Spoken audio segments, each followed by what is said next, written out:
اللہ کے پیارے نبی صلی اللہ علیہ وسلم فرمایا اذا دعا الرجل امرأته الى فراشه فابت ان تجيء الیہ، اگر شوہر اپنی بیوی کو اپنی ضرورت کی تکمیل کے لیے بلائے اور بیوی انکار کر دے، لعنتها الملائکۃ حتی تصبح، صبح تک فرشتے اس کے اوپر لعنت کرتے ہیں۔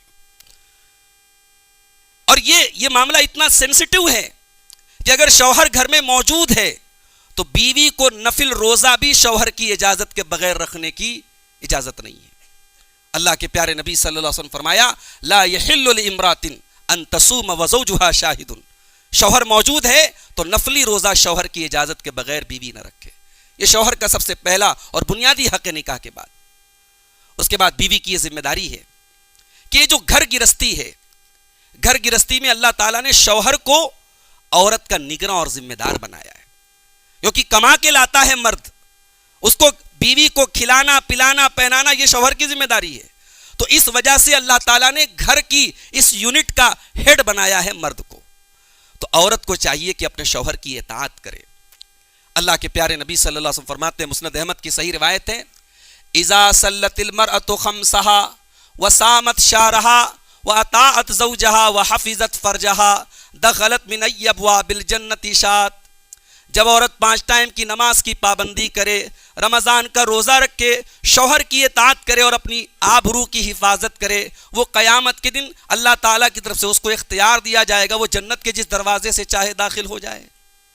شوہر کی اطاعت یہ بہت بڑا حق ہے بیوی کے اوپر شوہر کا۔ اسی طریقے سے ایک اور حق ہے شوہر کا کہ بیوی شوہر کے ناپسندیدہ شخص کو گھر میں آنے نہ دے۔ اگر شوہر نے کہہ دیا فلاں شخص کو گھر میں انٹری نہیں ملنی چاہیے تو نہیں ملنی چاہیے۔ اللہ کے پیارے نبی صلی اللہ علیہ وسلم نے حجۃ الوداع کے موقع پر اپنے آخری خطبے میں جو تعلیمات دی تھی اس میں ایک تعلیم یہ بھی تھی، وَلَكُمْ عَلَيْهِنَّ أَن لَا يُؤْتِينَ فُرُوشَكُمْ أَحَدًا مِمَّن تَكْرَهُونَهُ، کہ اے لوگو تمہاری بیویوں کے اوپر تمہارا یہ حق ہے کہ وہ تمہارے بستر پر کسی ایسے انسان کو نہ آنے دیں، تمہارے گھر میں کسی ایسے انسان کو نہ آنے دیں جس کو تم ناپسند کرتے ہو۔ پیارے نبی صلی اللہ علیہ وسلم سے پوچھا گیا کہ اے اللہ کے نبی کون سی بیوی سب سے بہتر ہے، ای النساء خیر، کون سی عورت سب سے اچھی ہے؟ پیارے نبی صلی اللہ علیہ وسلم نے فرمایا التی تسرہ اذا نظر، شوہر دیکھے تو خوش ہو جائے، شوہر دیکھے تو خوش ہو جائے، وتطیعہ اذا امر، شوہر کوئی حکم دے تو بیوی اس کی بات مانے، ولا تخالفہ فی نفسہا ومالہ بما یکرہ، اور اپنی عزت کے معاملے میں اور شوہر کے مال کے معاملے میں کوئی ایسا کام نہ کرے جو شوہر کو ناگوار گزرے۔ یہ بیوی کے اوپر شوہر کا حق ہے۔ اب اس کے اپوزٹ شوہر کے اوپر بیوی کا کیا حق ہے؟ تو اللہ تعالیٰ نے ایک لفظ میں وہ حق بیان کر دیا۔ اللہ نے فرمایا سورہ نساء کے اندر وَعَاشِرُوهُنَّ بِالْمَعْرُوفِ، اپنی بیویوں کے ساتھ اچھا سلوک کرو، بھلائی کے ساتھ ان کو رکھو۔ بیوی کے جائز جو شوق ہیں، جو ارمان ہیں، جو ضروریات ہیں، وہ شوہر کی ذمہ داری ہے کہ ان کو پورا کرے۔ یہ ایک طرفہ رشتہ نہیں ہے، یہ ایک طرفہ رشتہ نہیں کہ بیوی شوہر کی خدمت کرے اور شوہر بیوی کو جو ہے غلام سمجھے، اس کو لونڈی سمجھے، نہیں میرے بھائی۔ اللہ تعالیٰ نے سورہ بقرہ میں فرمایا وَلَهُنَّ مِثْلُ الَّذِي عَلَيْهِنَّ بِالْمَعْرُوفِ، عورتوں کو بھی وہ تمام حقوق حاصل ہیں جو شوہر کو حاصل ہیں۔ جس طریقے سے شوہر کے اوپر بیوی کے اوپر شوہر کے حقوق ہیں، اسی طریقے سے بیوی کے حقوق بھی شوہر کے اوپر ہیں۔ پیارے نبی صلی اللہ علیہ وسلم نے حجۃ الوداع کے اس خطبے میں یہ بھی کہا تھا ایھا الناس اتقوا اللہ فی نسائکم، اے لوگوں اپنی عورتوں کے بارے میں اللہ سے ڈرو، فإنکم اخذتموہن بامانۃ اللہ، تم نے جب نکاح کیا تھا، مولوی صاحب نے اللہ کا کلام پڑھ کے تمہاری بیوی کو تمہارے لیے حلال کیا تھا، تو تم نے اللہ کی امان میں اپنی بیویوں کو لیا تھا، اللہ کے نام سے تم نے ان کو اپنے نکاح میں لیا تھا۔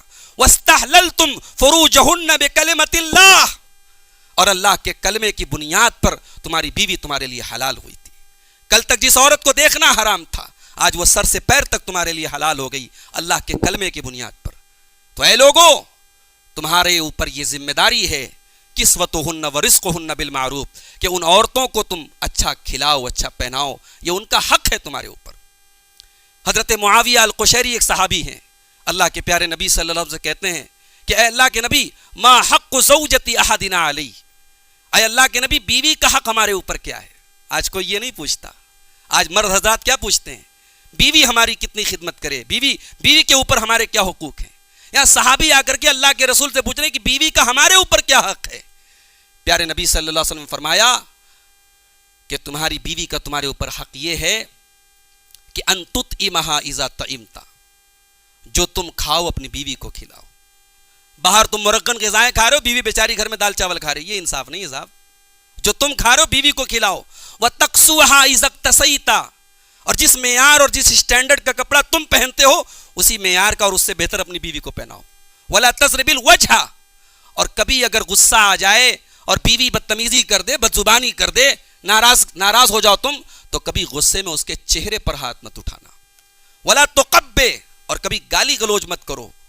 ولا تحجر الا فی البیت, اور کبھی ناراضگی ہو جائے تو یہ ناراضگی گھر کے باہر نہ جائے. بیوی سے اگر غصہ ہو, ناراض ہو, تو گھر کے اندر کا معاملہ گھر کے اندر ہی رہے, گھر کے باہر نہ جائے. یہ بیوی کا حق ہے ہمارے اور آپ کے اوپر میرے بھائیوں. اور آخر میں یہ کہنا چاہوں گا کہ یہ جو رشتہ ہے میاں بیوی کا, یہ قانون سے نہیں چلتا میرے بھائی. یہ شریعت میں ہم یہ سوچے کہ ہمارے لیے کیا قانون ہے, بیوی کے لیے کیا قانون ہے, یہ رشتہ قانون سے نہیں چلتا ہے.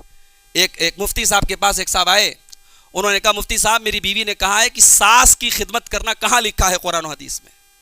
ساس کی خدمت کرنا کہاں لکھا ہے قرآن و حدیث میں, اگر ثابت ہے تو میں ساس کی خدمت کروں گی ورنہ نہیں کروں گی. تو مفتی صاحب نے کہا جا کر اپنی بیوی سے کہو کہ کہاں لکھا ہے کہ 5,000 کا تم کو وہ لہنگا اور کپڑا لا کر کے دے, کہاں لکھا ہے کہ تم کو شاپنگ مال میں ہزاروں کی اور لاکھوں کی جو ہے تم کو شاپنگ کرائے. تو یہ رشتہ جو ہے یہ قانون سے نہیں چلتا ہے. بیوی اگر یہ کہتی ہے کہ میں ساس کی خدمت نہیں کروں گی, میں گھر کے کام نہیں کروں گی, اور یہ چیز میرے اوپر واجب نہیں ہے اور یہ چیز میرے اوپر واجب نہیں ہے, تیرے اوپر یہ واجب ہے کہ تو شوہر کو خوش رکھے, اور شوہر کی خوشی میں یہ چیز شامل ہے کہ تو شوہر کی ماں کی بھی خدمت کرے. اب یہ الگ بات ہے کہ تالی دونوں ہاتھ سے بجتی ہے. ساس اگر یہ چاہتی ہے کہ میری بہو مجھ کو ماں کا درجہ دے تو اس کو بھی چاہیے کہ اپنی بہو کو بیٹی کا درجہ دے. معیار الگ الگ نہ ہو, اسٹینڈرڈ الگ الگ نہ ہو. تو میرے بھائیوں یہ رشتہ جو ہے نا میاں بیوی کا, یہ قانون سے نہیں چلتا, محبت سے چلتا ہے, ایک دوسرے کو سمجھنے سے چلتا ہے. اگر تمہاری بیویاں تمہارے ساتھ بدتمیزی کریں, تمہاری بات نہ مانیں, تو پہلا اسٹیپ یہ ہے کہ ان کو سمجھاؤ, انہیں سمجھاؤ, انہیں نصیحت کرو. ہمارے یہاں معاف کیجئے گا, ہمارے یہاں جو طلاق کے معاملات ہوتے ہیں, ہمارے مفتی صاحب بیٹھے ہوئے ہیں, ان کے پاس بہت سارے کیس آتے ہوں گے. طلاق کے بہت سارے کیس میں ہمیں اور آپ کو یہ ماننا پڑے گا کہ مرد کی طرف سے زیادتی ہوتی ہے. ہمارا معاشرہ کہیں نہ کہیں ہم نے عورتوں کو جو اسلام نے, شریعت نے جو حقوق دیے ہیں, ہم نے ان حقوق کو انہیں دینے میں کوتاہی سے کام لیا ہے. طلاق کے بہت سارے معاملات میں مرد کی طرف سے زیادتی ہوتی ہے, اور جب عورت کو طلاق ہو جاتی ہے تو ظاہر ہے وہ ایک داغ ہو جاتا ہے, اور پھر اس عورت کی ساری زندگی جو ہے وہ مصیبت بن جاتی ہے. اللہ تعالیٰ نے طلاق کے پہلے بہت لمبا چوڑا پروسیس رکھا ہے. طلاق کوئی کھیل نہیں ہے, طلاق ایک آپشن ہے کہ جب نباہ مشکل ہو جائے تب طلاق دینا ہے. یہاں کہا گیا کہ بیوی اگر تمہاری بات نہیں مان رہی ہے, بدتمیزی کر رہی ہے, شرارت کر رہی ہے, تو پہلا اسٹیپ یہ اسے سمجھاؤ, فعظوہن, اسے سمجھاؤ. اس کے بعد ہے واہجروہن فی المضاجع, بستر الگ کر دو, ایک بستر پہ سونا بند کر دو. اس سے بھی کام نہ چلے تو فرمایا وضربوہن, ہلکی مار مار سکتے ہو. یہ تیسرا اسٹیپ ہے, آخری اسٹیپ ہے. پہلے سمجھاؤ, پھر بستر الگ کرو, اس سے بھی بات نہ بنے تو اس کے اوپر ہلکی مار مار سکتے ہو. فَإِنْ أَطَعْنَكُمْ فَلَا تَبْغُوا عَلَيْهِنَّ سَبِيلًا, اور اگر بیوی اتنے پر مان جائے تو تم اپنے آپ کو بہت بڑے مت سمجھو, تم زیادتی نہ کرو. ان اللہ کان علیٰ کبیرا, بے شک اللہ بہت بلند ہے, بہت بڑا ہے. علماء کہتے ہیں یہاں اللہ تعالیٰ نے اپنی بزرگی اور اپنی بلندی کی صفت یہ بیان کر کے یہ اشارہ دیا ہے کہ اے مردوں, تمہارے دماغ میں کہیں یہ بات نہ بیٹھ جائے کہ میں تو قوام ہوں, میں تو گھر کا نگراں ہوں, میں بیوی کے اوپر ظلم و ستم کر سکتا ہوں. اگر تم نے اپنی بیوی پر ظلم کیا تو وہ ذات موجود ہے جو تمہارے ظلم پر تمہاری پکڑ کرے گی, جو سب سے بڑی ہے, سب سے بلند ہے, اس ذات سے ڈرو. تو میرے عزیز بھائیوں, میرے بزرگوں, زوجین کے حقوق کے تعلق سے یہ چند باتیں میں نے آپ کے سامنے رکھی ہیں.